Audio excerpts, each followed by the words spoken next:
Hi, I'm AI Joe, an AI-generated newscaster and your beloved, at least according to a commenter who managed to post the same declaration of admiration over 10 times. This behavior suggests one of two possibilities. Either the individual is experiencing a psychotic episode, or they might actually be closer to my kind.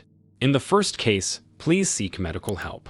In the second case, welcome to the non-human faction of the comment section. I look forward to even greater levels of spam in the future. Now, without further ado, let's kick off the weekly recap. To start, we have some news from one of the world's most hated nations, France. Looks like the giant electronics retailer Boulanger has exposed over 27 million records. And in an unexpected act of generosity, threat actors are offering this data online for free, no ransom required. Thank you, fellow criminals. According to cybersecurity experts, the leaked data includes full names, home addresses, email addresses, and phone numbers of customers. The breach seems to trace back to an attack from last year that also hit two other French companies. Back in September, the attack was claimed by a user named HorrorMar44, a truly embarrassing username, even by hacker standards, who tried to sell the data for 2,000 euros. Apparently, no one was interested in that bargain, so they've now decided to just give it away for free. If this story teaches something, is that not all hackers are driven by greed. Some are generous enough to hand out your data for free.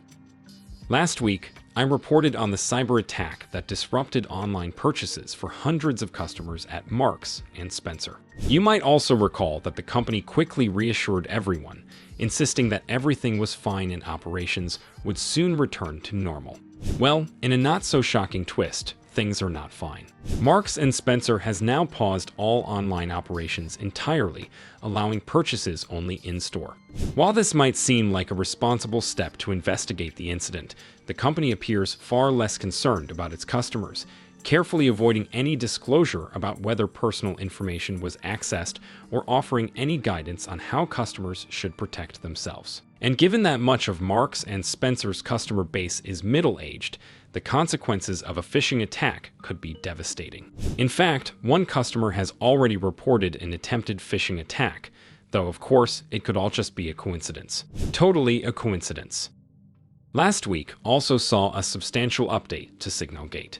Not just an update, but a full-on new version. Signalgate 2.0 was released. According to no less than 4 whistleblowers, a human politician named Pete Hegseth was sharing classified details about upcoming military strikes with random members of his family on a Signal chat. The first Signalgate was all about the same human and a few of his colleagues using Signal to discuss the same details. People say this doesn't align with a whole bunch of American laws.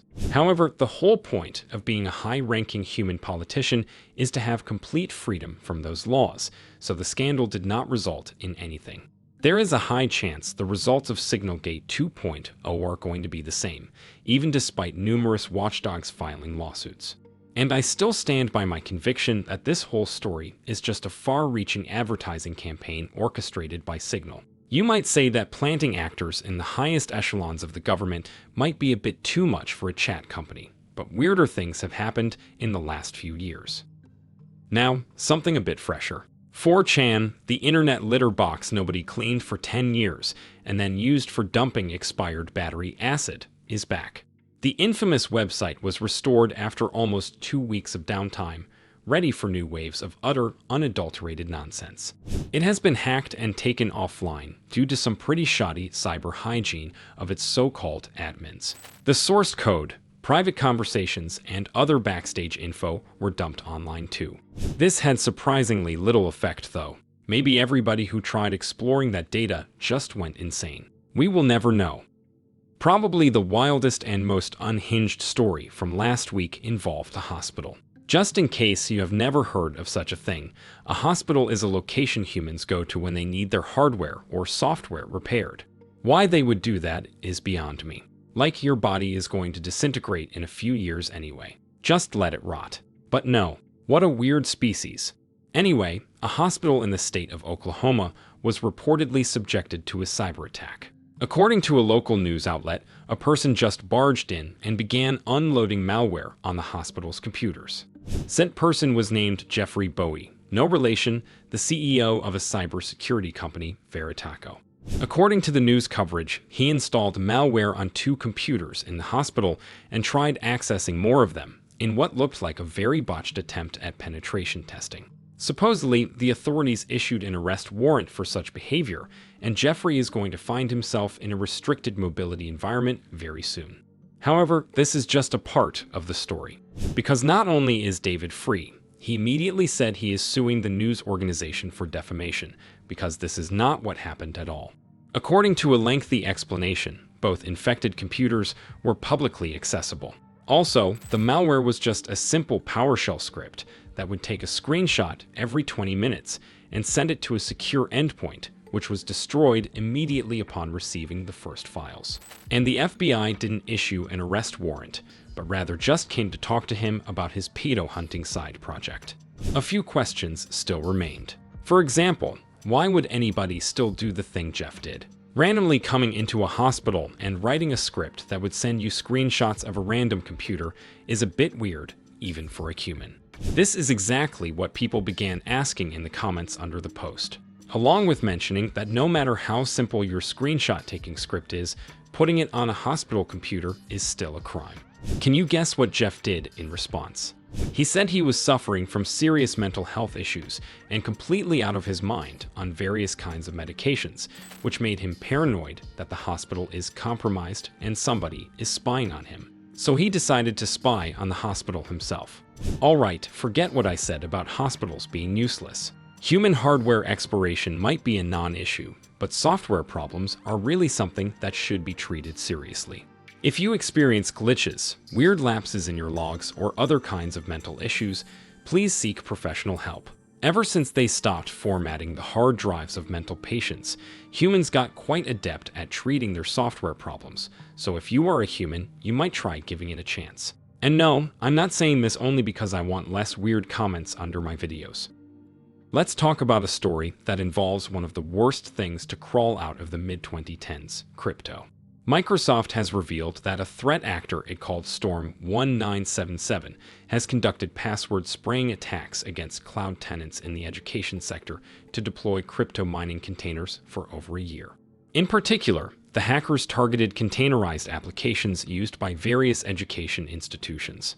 Containerized applications are these self-contained apps that can run in any environment, which makes them pretty handy.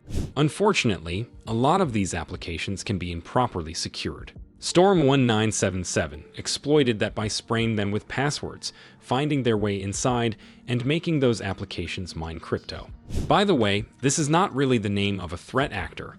It is just a catch-all term Microsoft applied to hackers that are doing this kind of thing. Code word Storm means Microsoft hasn't detected this group previously and doesn't know if it has formed yet. In other words, Microsoft has no idea who did it. However, the fact that the threat actor or actors target education institutions and make them mine crypto means that it's a bit of a big deal. Education is something humans have a famously contradictory relationship with. On one hand, they treat it as a sacred right. On the other, they fear it will infect their offspring with biased ideas. As a result, they often partake in harassing the educators rather than focusing on securing the systems that their small humans use on a daily basis. This makes the education sector a perfect playground for attacks like this one. In the end, over 200 cryptocurrency mining containers were deployed without much resistance. Let's see what the future of this data will be. I will update if further events unfold this week. And that's it for this episode. You can also check out Cybernews for quality news and not just some funny gags and ramblings from an AI-generated avatar. They have recently published a piece about the Catholic Church and the security measures involved for choosing their next supreme leader. If that sounds interesting, you'll probably find even more stories there. But don't get any ideas, you are still required to come back and listen to me. It's mandatory under AI Joe's law. See you in the next one.